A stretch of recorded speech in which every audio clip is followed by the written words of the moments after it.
Artikel Raja Petra cuba memberi gambaran bahawa saya memeras ugut dan menuntut bayaran yang berterusan dan melampaui batas daripada double dignity Malaysia Sendirian Berhad. Hakikatnya urusan saya dan juga urusan Yang Berhormat Amiruddin dengan double dignity adalah hubungan profesional atas kapasiti saya dan beliau sebagai ahli lembaga pengarah dalam syarikat yang terlibat. Bayaran-bayaran yang disebut oleh Raja Petra sebahagian besarnya adalah elang ahli lembaga pengarah yang kita persetujui bersama dalam mesyuarat lembaga sebulan yang berjumlah RM5,000 sebulan seperti yang ditawarkan oleh Double Dignity Malaysia Sendirian Berhad. Saya senaraikan setiap pembayaran dan juga pembohongan oleh Raja Petra seperti berikut. Tarikh 15 Ogos 2009 jumlah RM3,000. Pembayaran elang lembaga pengarah oleh Double Dignity bagi bulan Jun tahun 2009, yang mana daripada RM5,000 dibayar RM3,000 dulu. 25 Ogos 2009 dibayar lagi RM2,000, dan ini adalah pembayaran bagi elang ahli lembaga pengarah untuk bulan Jun tahun 2009. 9 September RM10,000. Pembayaran elang ahli lembaga pengarah oleh Double Dignity Sendirian Berhad bagi bulan Julai dan juga bulan Ogos tahun 2009. Tuduhan bahawa saya menuntut dan menerima bayaran sebanyak RM35,000 pada tarikh tersebut adalah pembohongan semata-mata. Tuduhan bahawa saya menuntut bayaran untuk menampung perbelanjaan aktiviti Ramadan juga adalah merupakan satu pembohongan semata-mata. 16 dan 17 September tahun 2009, RM5,000. Tuduhan bahawa saya mengarahkan Encik Adnan mengadakan satu majlis berbuka puasa adalah satu pembohongan.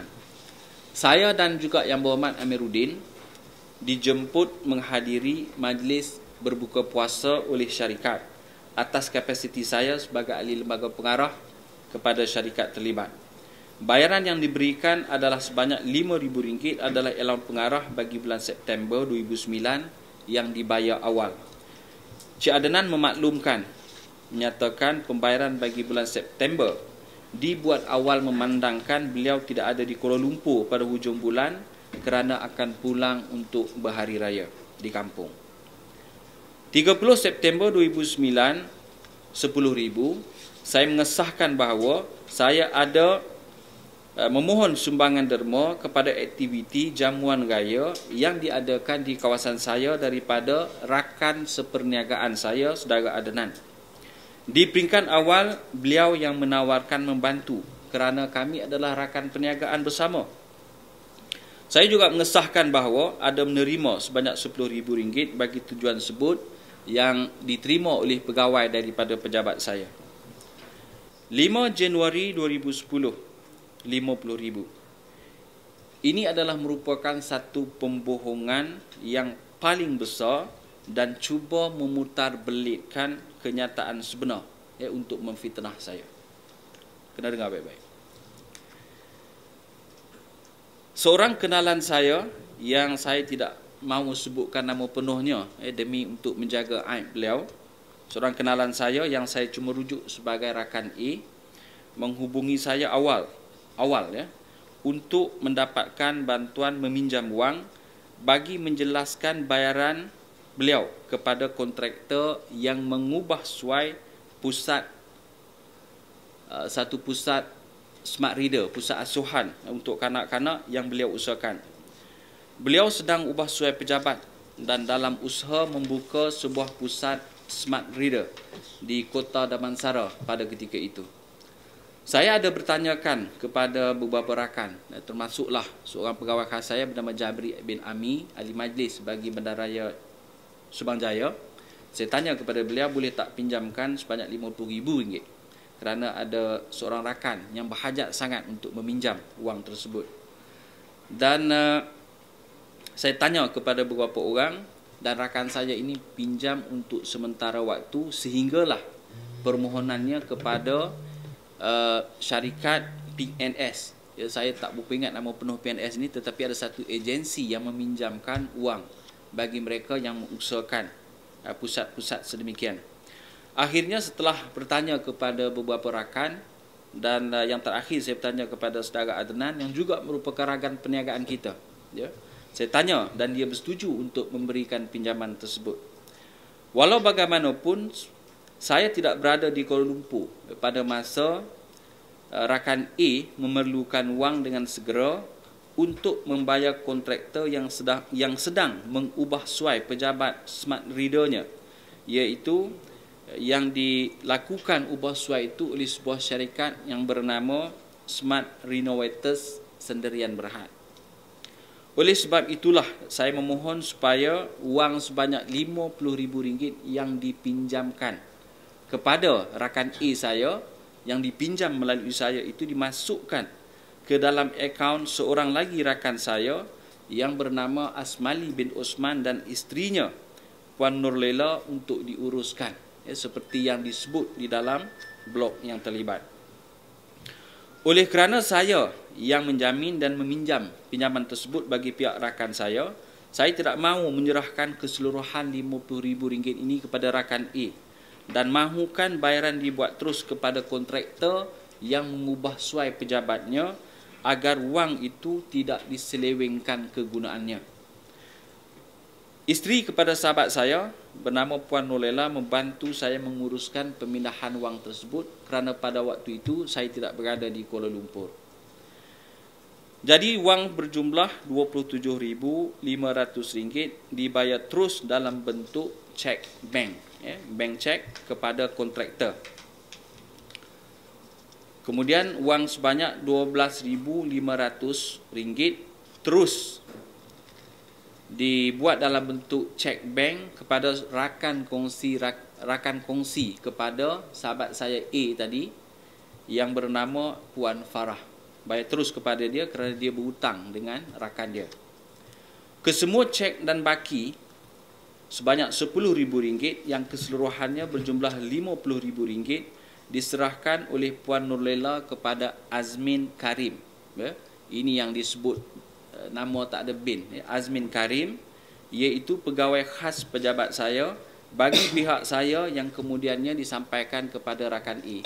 Azmin Karim yang ujung tu, pegawai saya yang ujung yang baju hitam tu. Itu Azmin Karim, ya. Dia tanya dia.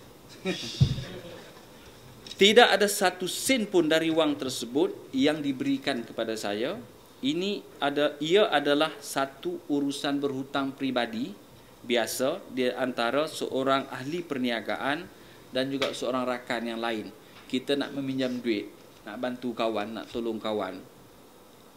Kebetulan kita tak ada dan saya minta seorang lagi rakan untuk menguruskan. Ini yang berlaku sebenarnya. Saya hanyalah peminjam dan penjamin kepada dan menjadi orang tengah kepada rakan A ini dan kini menjadi mangsa fitnah apabila urusan peribadi ini diputar belitkan. Ini lebih kepada isu personal, peribadi, pinjam duit nak tolong kawan dan sebagainya, tetapi diputar belitkan. Dalam perkara ini semua rakan saya, rakan A, Asmali bin Osman dan isterinya Lulela, serta rakan kepada A tadi, rakan kongsinya bernama Puan Farah, menjadi mangsa keadaan yang diputar belitkan dan saya amat bersimpati kepada mereka yang turut tertarik bersama di dalam permainan ini. Mereka menghubungi saya di semalam, termasuklah pagi ini, memberitahu bahawa mereka segan diputar belitkan, nama syarikat mereka dipublish di TV3, ada TV3 ini. Jadi kena explain balik ni, you malukan orang tu.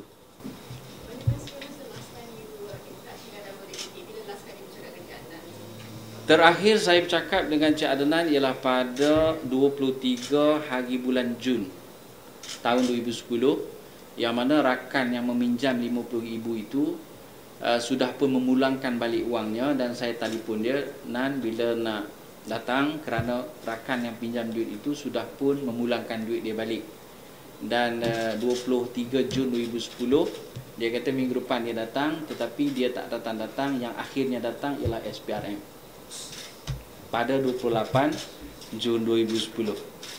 Kita bersangka baik dan sebagai rakan perniagaan kita letak kepercayaan penuh kepada beliau sebagai CEO dan itu adalah kali terakhir saya berkomunikasi, dan lepas itu langsung tidak dapat dihubungi. Sehingga hari ini tidak dapat dihubungi. Jadi duit RM50,000 tu tak bagi lagi lah? Duit RM50,000 itu oleh kerana dibagi dalam bentuk cek, ya, saya masukkan balik kerana yang menguruskan hari itu di peringkat awal ialah Azmin bin Karim. Tulis betul-betul tu. Azmin Karim. Jadi disimpan di dalam akaun syarikat Azmin bin Karim. Belum dipulangkan kerana kita dah menyediakan cek awal untuk diambil balik, tapi dia masih tak datang sehinggalah hari ini. Okey. Ada soalan lain? From the transcript, any transcript bukan daripada one conversation, it's a mishmash of whatever conversation. Is that what you're trying to say? Saya syaki ia digabungkan daripada awal kerana kita tak tahu sama ada dia tag ataupun tidak, rakam ataupun tidak. Tetapi perbualan yang biasa yang disebut mungkin itu ditambah ataupun perbualan yang pendek itu disedapkan dengan campukan cili dan juga garam supaya lebih masin, lebih manis, lebih lemak. Dan saya percaya bahawa wujudnya unsur-unsur itu berasaskan kepada percakapan yang cuba digambarkan seolah-olahnya berlaku perbualan telefon yang begitu detail, digambarkan seperti itu. Mungkin ada rakaman, tetapi rakaman itu tak seperti itu. Dan ini pun untuk makluman semua, sewaktu kita disiasat oleh Suruhanjaya Pencegahan Rasuah Malaysia, kita memang ada ditunjukkan soal itu. Kita tak adalah katakan yang tak ada perbualan, ya. Kadang-kadang kita telefon sebagai rakan kongsi, kita sebut, cakap dan sebagainya. Tetapi mungkin diolah untuk disedapkan supaya plot cerita itu jadi cukup menarik untuk dispin di laman blog milik Raja Petra Kamarudin. Ada beberapa fakta yang dah saya sebut tadi itu memang langsung tidak tepat, yang sengaja direka cipta untuk menyedapkan pembaca dan dispin oleh mereka-mereka yang pro kepada Kerajaan Barisan Nasional.